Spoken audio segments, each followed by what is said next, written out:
皆さんおはようございます。今日はね、出席から取りますので、名前を呼んだら呼ばれたら返事してください。じゃあ、安藤さん、伊藤さん、上田さん、おやすみ。はい。落合くん、はい、加藤くん、木下さんは来れたんだね、間に合ったんだね。はい。あとはじゃあ、和田さんいますか？はい、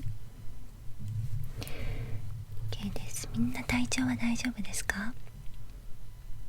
はい、わかりました。さてじゃあ今日は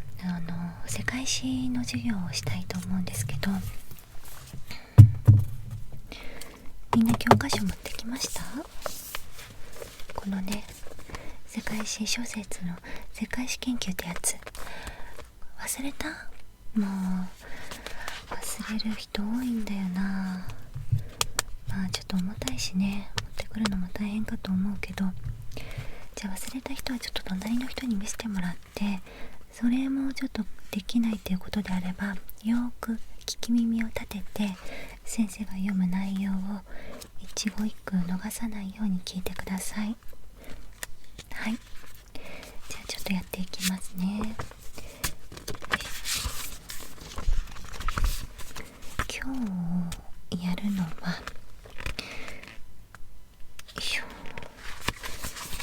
129ページ、はい、第4章のイスラーム世界の形成と発展というところです。はい、イスラーム世界ね。ここでは7世紀初めのイスラーム教の誕生から15世紀頃に至るイスラム世界の形成と発展、そしてそこに成立したイスラム文明について見ていきます。これはですね、唯一神アンランの啓示を受けたとされる預言者ムハンマドが教えをですね説いたことによって、アラビア半島のアラブの間に広がった宗教です。彼らの大征服によって西はイベリア半島から東は中央アジアに及ぶ広大なイスラム世界が形成をされました。私たちのね、もう世界でもイスラム教っていう言葉は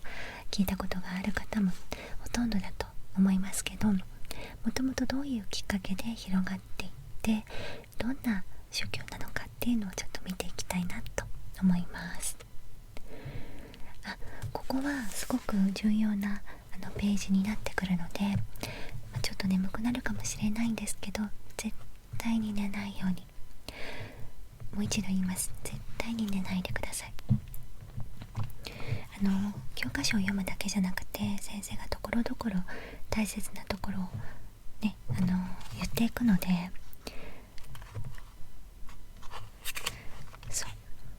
でね、もし寝ちゃったらこのねビデオを何度も再生して全てまるっと頭に入るくらいに覚えてくださいね。はい、じゃあまず概要のところを読んでもらおうかな。誰も読みたがらないので先生が読みます。さっきの続きからね。バグダードを首都としたアッバース朝はイスラム帝国として知られますと。イスラム教という新しい一神教の普及は各地の社会と文化を大きく変えるものでありました。イスラム帝国は次第に分裂したが、11世紀からは中央アジアから西アジアに侵入したセルジューク朝のようにトルコ人が政権を握るようになりました。この時代には軍人に土地からの徴税権を与える代わりに軍事奉仕の義務を課すイクター制度が普及し、後の小王朝に継承された。トルコ系の奴隷軍人マムルークはエジプトにマムルーク朝を建てたばかりではなく、西北インドのイスラーム化においても大きな役割を果たした。広域のイスラム世界が成立すると、陸上の交易ルートももとより、地中海、紅海、インド洋を結ぶ海上の交易ルート、海の道も活況を呈するようになり、こうした動きは東南アジアやアフリカのイスラム化を促進することになった。マムルーク朝期には、東南アジア、インド産の香辛料をイタリア商人と取引したカーリミー商人が知られている。イスラーム文明は古代オリエント文明やヘレニズム文明など、西アジア古来の諸文明とイスラーム文明とが結びついて生まれた融合文明であった。それは普遍的なイスラム教に基づいた統一性を持つと同時に、さまざまな集団や地域の文化的な伝統に由来する多様性を備えていた。この文明は中世ヨーロッパで多数のアラビア語、語学術文献がラテン語に翻訳されて、12世紀ルネサンスが開花したように、ヨーロッパ文明の形成に寄与したことも重要である。はい、ここにちょっとね、概要が載ってますけども、もうちょっとね、見ていきたいんですが、ちょっとただ読んでるだけだと絶対眠くなっちゃうので、ちょっと飛ばして131ページに移ってください。コーランっていうね、イスラム教の聖典があるんですけど、そのコーランのちょっと内容を見ていこうと思います。で、コーランっていうのは114章からなるもので、その章句っていうのはムハンマドがメッカに暮らしていた時代の啓示と、彼がメディナにヒジュラを行ってから後のものに、物とに分類されるということだそうです。例がねいくつか載ってますけども、例えば第1章のところで言うと、これはメッカの啓示かな。1、慈悲深く慈愛あまねきアッラーの皆において。2、たたえあれアッラー万有の主。3、慈悲深く慈愛あまねき方。4、審判の日の支配者。5、我々はあなたをあがめ、あなたに助けを求め祭る。6、我々を正しき道に導きたまえ。7、あなたの怒りたもう者の道、踏み迷った者の道ではなく、あなたのおめむぎを垂れたもう人々の道に。というふうに書いてあります。この宗教の核心にあるものはですね、アッラー以外に神はなく、ムハンマドは神の使徒であるという信仰告白の言葉によく示されている。つまり神の唯一性が明確に示され、信者には主人である神に絶対に服従することが求められる。これに対し神の使徒である預言者ムハンマドは、市場を歩くただの人に過ぎないということが強調されていると書いてあります。またイスラム教は普遍宗教であり、民族などに関係なくすべてのイスラム教徒が同胞として一つの共同体を構成すると考えられています。コーランは信仰生活だけでなく、政治的、社会的、文化的活動のすべてに及ぶとされるイスラム教の教えの核心をあまねく含んでいると考えられています。したがって具体的な教義や戒律は究極的にはコーランの章句の解釈を通じて導き出されることになりますと。このイスラム教の信仰と行為の内容を簡潔にまとめたものを六神五教と言います。六神とは、1、神、2、天使、3、コーランだけでなく旧約聖書と新約聖書を含む各種の経典、4、モーセ、イエスやムハンマドなどの預言者たち。5、来世。6、神の予定を信じることであり。5行とは、1、信仰告白。2、礼拝。3、記者。4、断食。5、メッカ巡礼を行うことである。とあります。は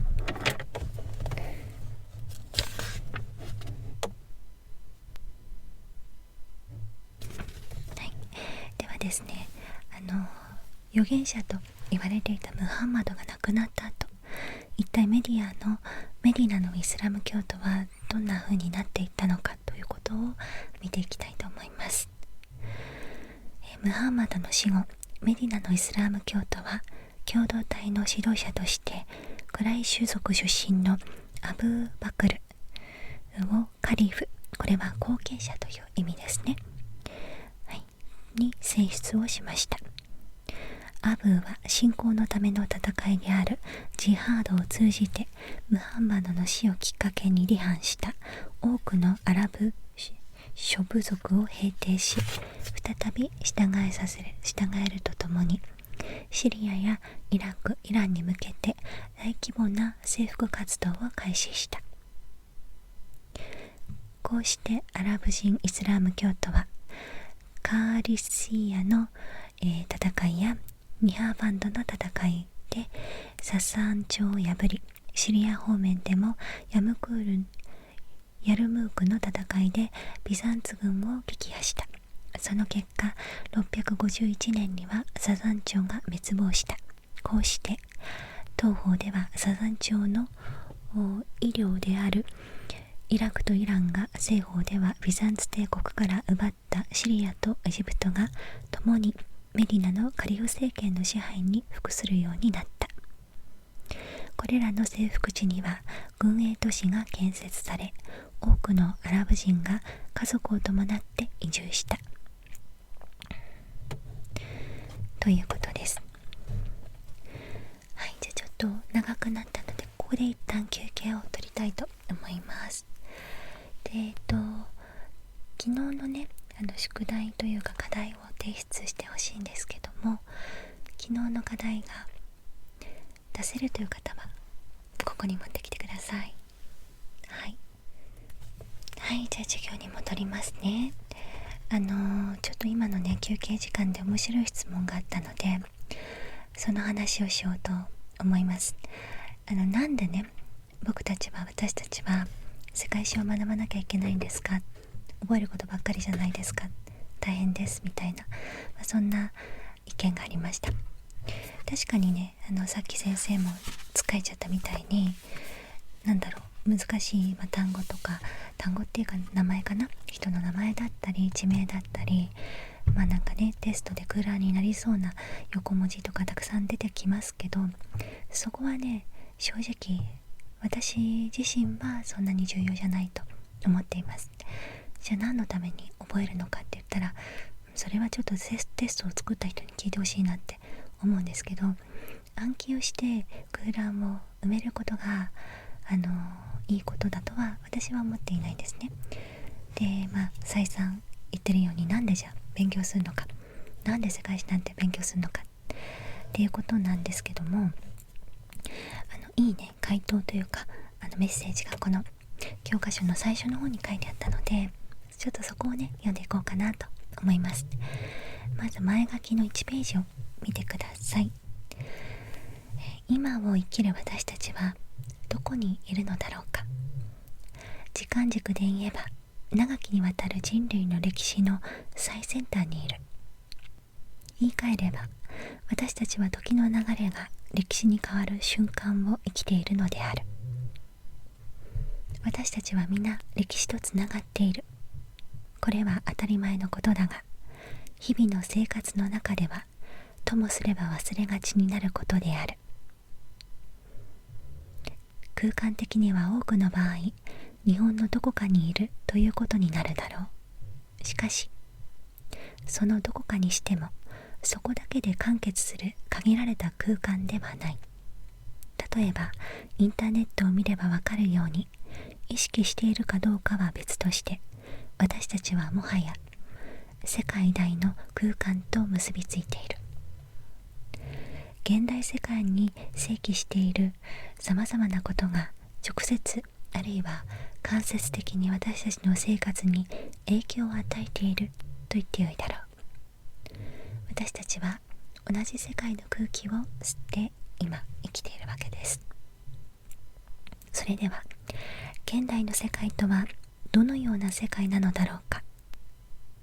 これはもちろん人によって見方は異なるでしょう。ただかなり広く共有されている見方というものはある。例を挙げてみましょう。2015年9月、国連は我々の世界を変革する持続可能な開発のための2030アジェンダを採択した。世界が直面する深刻な課題を解決するために2030年までに実現すべき目標とその方法とを定めたものである。これを踏まえて2016年1月には17項目の持続可能な開発目標が発効した。その英語表現は Sustainable Development Goals、 略して SDGs と呼ばれる。聞いたことがある方たくさんいらっしゃると思います。この壮大なプロジェクトが前提としている問題、つまり現状認識はどんなものなのか。これは次のように示されています。我々は持続可能な開発に対する大きな課題に直面している。依然として数十億人の人々が貧困のうちに生活し、尊厳のある生活を送れずにいる。国内的・国際的な不平等は増加している。機会、富及び権力の不均衡は甚だしい。ジェンダー平等は依然として鍵となる課題である。失業、とりわけ若年層の失業は主たる懸念である。地球規模の健康の脅威、より頻繁かつ甚大な自然災害、悪化する紛争、暴力的過激主義、テロリズムと関連する人道危機及び人々の強制的な移動は、過去数十年の開発の進展の多くを後戻りさせる恐れがある。天然資源の減少並びに砂漠化、干ばつ、土壌悪化、淡水の欠乏及び生物多様性の喪失を含む環境の悪化による影響は、人類が直面する課題を増加し悪化させる。我々の時代において気候変動は最大の課題の一つであり、すべての国の持続可能な開発を達成するための能力に悪影響を及ぼす。これは外務省が、訳した言葉を引用したものだそうですが、このように問題は多岐にわたってかつ深刻である。これらの問題の解決には各国の利害を超えた協力と英知の結集が必要であることは言うまでもない。ここで少し立ち止まって考えてみると、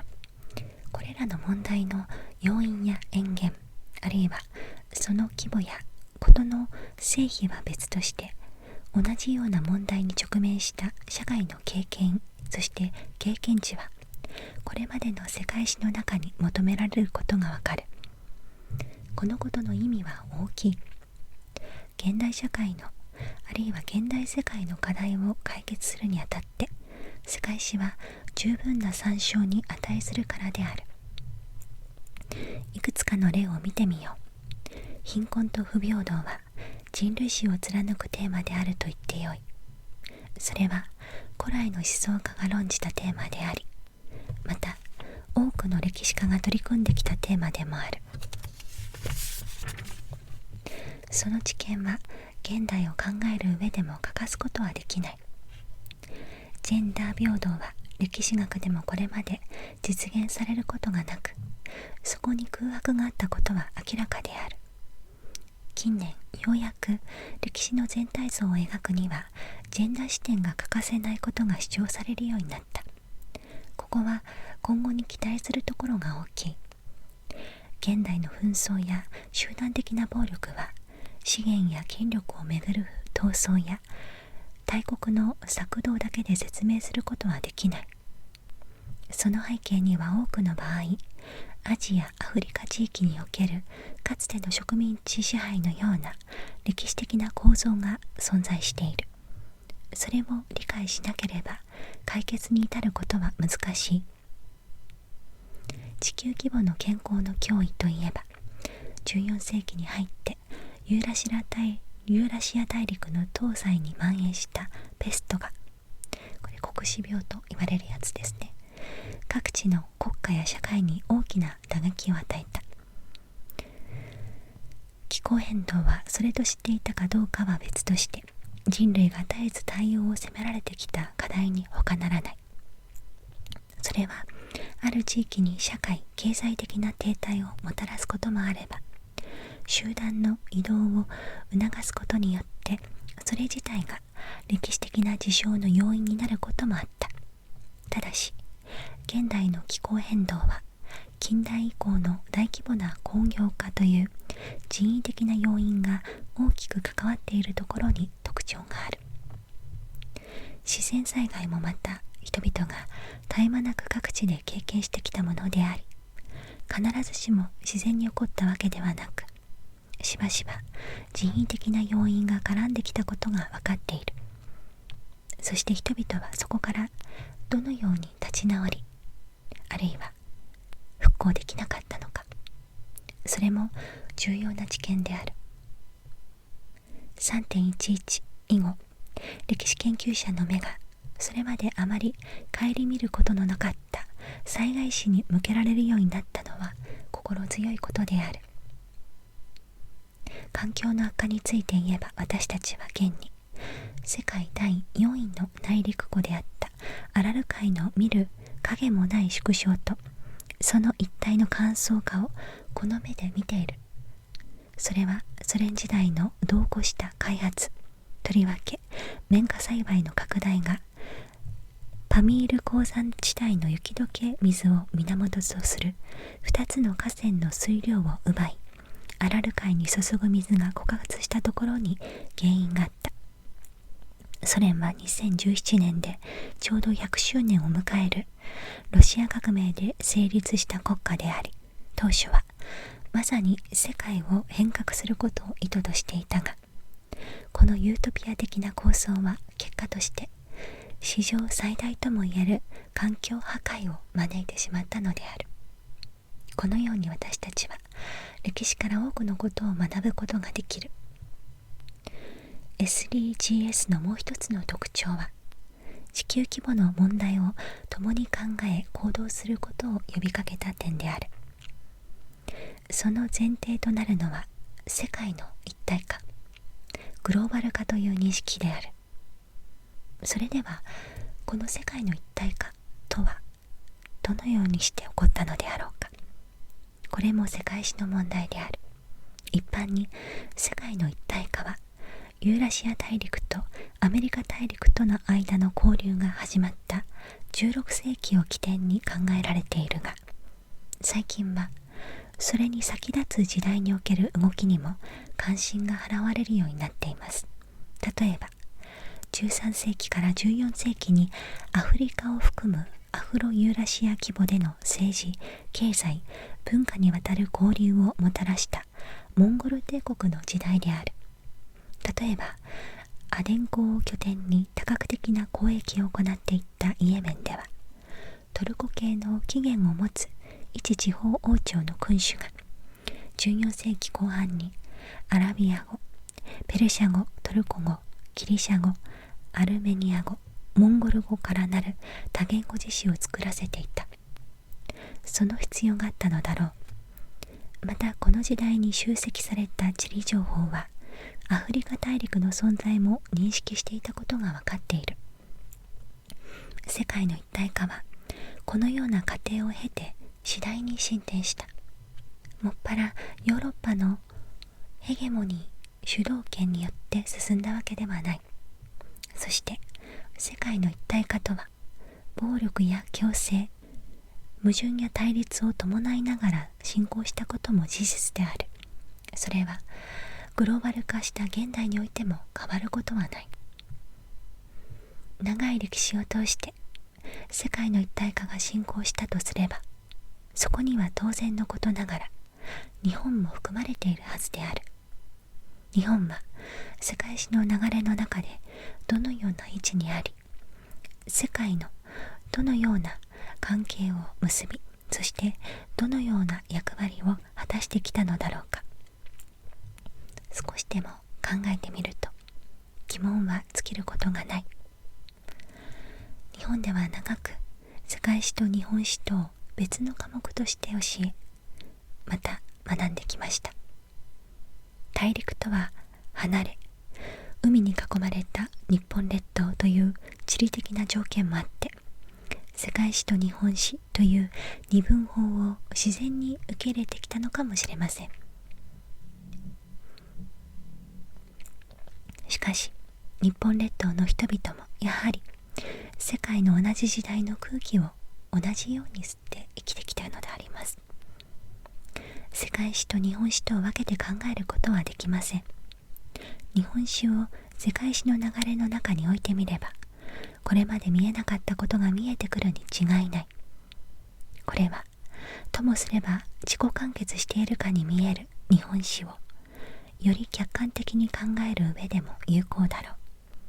とりわけ19世紀後半以降の近代は、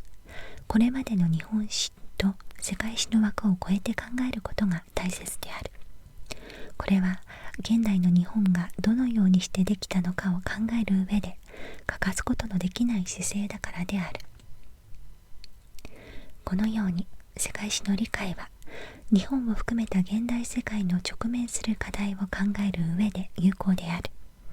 あるいはグローバル化した現代世界を生きていくためには欠かすことができないとも言える。これは歴史学を含む人文学が一体何の役に立つのかと問われることの多い現在、答えるべきことの一つかもしれない。しかし、すべての人がこのような問題意識を持って世界史を学ぶわけではない。冒頭に記したように、私たちは皆歴史とつながっているとすれば、それこそ文字は持たずとも自分たちの集団の過去や記憶を語り継いでいた時代以来、歴史への関心は人間の存在に深く根ざすものとも言えるだろう。ユネスコの主導する世界文化遺産はその一例であり、登録された遺産は今や世界大に広がっている。そこには現代の国家による歴史の資産化という面もあるが、訪問する人々の歴史的な想像力をかきたてていることは疑いない。一例を挙げれば、アフガニスタンにあるバーミヤンの大仏像は2001年にタリバン勢力によって破壊されたが、東京芸術大学の研究チームはその見事な天井壁画を復元することに成功した。これを見ると、人はかつてこの地域で展開されていた壮大な文化交流の姿を実感するでしょう。また今日、世界史に取材したアニメや漫画は多く受け入れられている。文化としての世界史は人々の関心や興味を引かずには折れないのである。本書は世界史に関心を持たれる幅広い読者を想定して編集されている。